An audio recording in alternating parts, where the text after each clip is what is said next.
বর্তমান সময়ে জনপ্রিয় রোমান্টিক জুটি তৌসিফ মাহবুব ও অর্চিতা স্পর্শিয়া।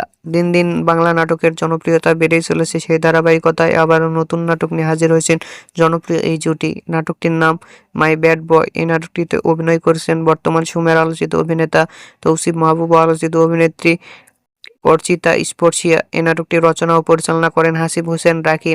নাটকটি খুব শীঘ্রই বুম ফিল্মসের ইউটিউব চ্যানেলে প্রকাশিত হবে। আপনারা দেখতে চাইলে অবশ্যই বুম ফিল্মসের ইউটিউব চ্যানেলে চোখ রাখুন এবং নিয়মিত নতুন নতুন নাটকের আপডেট পেতে হলে অবশ্যই চ্যানেলটিকে সাবস্ক্রাইব করে রাখুন। পরবর্তী ভিডিওর জন্য অপেক্ষা করুন।